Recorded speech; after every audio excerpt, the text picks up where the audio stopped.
We are of course still post E3 and we have a few bits of new information coming about some of the things that were discussed. And I've got a bit of a Microsoft themed roundup for you today. So my name is Amata, and in this Red Gaming Tech video we are going to discuss, first of all, the Xbox One X.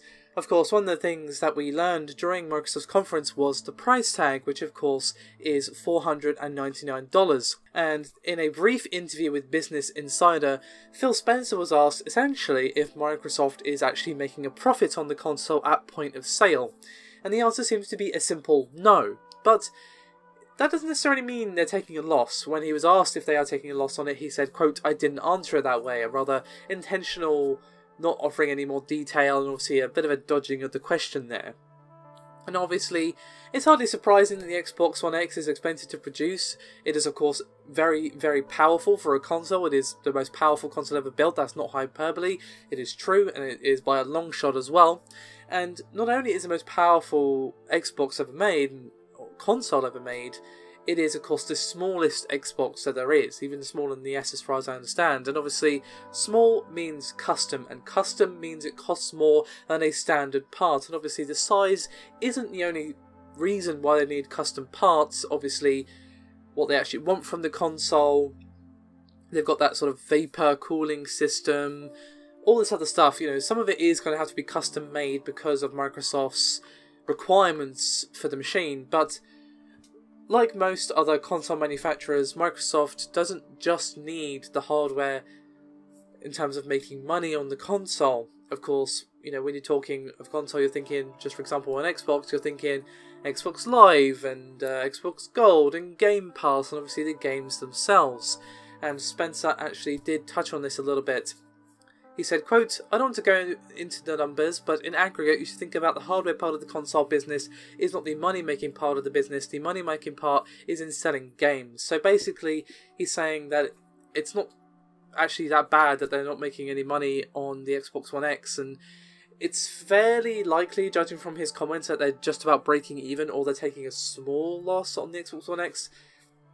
So there is that to consider as well. And of course, as the years go on, the components for the machine are going to get cheaper to produce, and obviously the cost of producing the machine in total is going to go down as well. That generally happens over a console's lifespan.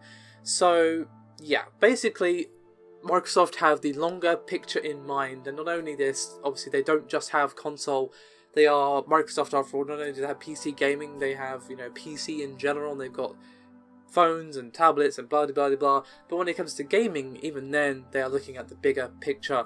But we also have something else Xbox related for you.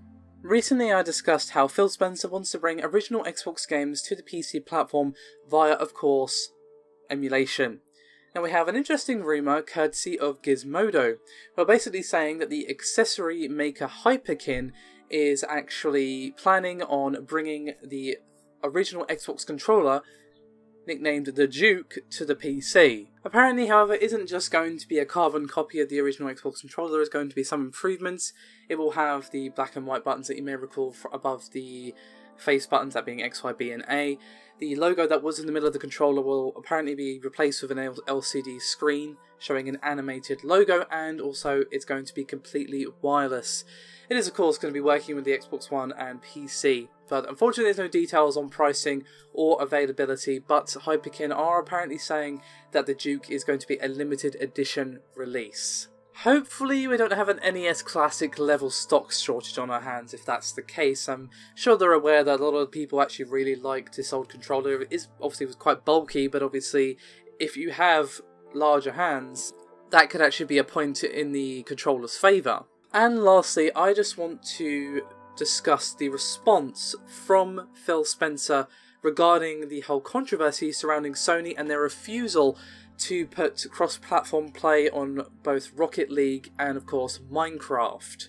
Naturally, there has been a lot of discussion surrounding this, as cross-platform play was announced for the Switch on Rocket League, and obviously it was missing on the PS4, and the same is for Minecraft. They touted cross-platform play at their E3 presentation, and once again it is missing on the PS4. And Jim Ryan's response to this was essentially, quote, "We have a contract with the people who go online with us, that we look after them, and they are within PlayStation curated universe, exposing what in many cases are children to external influences we have no ability to manage or look after. It's something we have to think about very carefully." Now obviously, during this interview with Eurogamer in which this comment was made by Jim Ryan, they rightfully brought up the fact that, well, Nintendo are allowing cross-platform play on the Switch, and Nintendo are probably the most mindful company when it comes to making sure kids don't see or hear anything untoward. They are very protective when it comes to that sort of thing. You know, they're Nintendo, their brand is extraordinarily important to them, as it is, of course, any company, but Nintendo are especially vigilant, I feel, when it comes to that. And Jim Ryan's response to this was just a dodging of the question, in my personal opinion, but the focus is on Spencer's response to Jim Ryan's comments on Sony's refusal to let everyone join together on these two particular games. Obviously, I just want to remind you that Sony has done cross-platform play in the past on platforms they can't control, like Street Fighter V. There is cross-platform play between PC and, of course, PS4. And he said, quote, "The fact that somebody would make an assertion that somehow we're not keeping Minecraft players safe, I found, not only from a Microsoft perspective, but from a game industry perspective, I don't know why that has to become the dialogue. That doesn't seem healthy for anyone. We can always do better with everything we do, but I feel great about our relationship with Minecraft. I just really found the whole discussion around safety in our game, and that somehow we don't take that as a top priority. We would never put Minecraft in a place so we felt like we weren't keeping our players safe. Frankly, through the parental controls on Xbox Live and everything we've done, we've shown that safety is very important to us as a platform." However, Phil did mirror Jim Ryan's comments in basically saying that the door is open for further discussions in the future. And obviously, gamers are trying to figure out, like, what is Sony's actual motivation for this. Now, when it comes to Minecraft, one of the reasons might actually be due to the fact that the game requires an Xbox Live login. So essentially, let's just pretend for a second that Sony would allow this, and PS4 users want to play with Xbox One or PC owners or Switch owners or whatever. They would need to create an Xbox Live account, and obviously this potentially could mean money from Microsoft, or just inflated figures or higher figures, whatever, however you want to put it. It is essentially benefiting Microsoft for them to do this. I'm not saying this is 100% the reason Sony is doing all of this stuff and blocking cross-platform play. I'm just saying that it could be a factor. You know, without all the information, it's hard to say what is the most likely option, but this is definitely an option, I think, on the table as to why Sony are blocking this particular thing. Obviously, this is causing quite the kerfuffle for them. People are a bit puzzled and annoyed about their seemingly stubborn refusal to let this happen, and I think maybe they'll end up doing this, but I don't know. They have said the door's open, but perhaps there's going to be a caveat made that Microsoft won't be happy with. Perhaps there's something that Sony doesn't like that isn't going to change. We just don't know. I mean, hopefully it all changes and we get cross-platform play across all systems. There's literally no reason not to have it on Minecraft and Rocket League. It's not like there's any advantage to be gained by anybody on any platform with either of these games. So, yeah, I don't buy the safety argument for 1 second. That is not a valid reason or answer. If Nintendo's okay with it, then Sony should be too, in my opinion. And maybe it's the Xbox Live thing, maybe something else I'm unaware of. I'd love to hear your thoughts and opinions in the comments below, guys.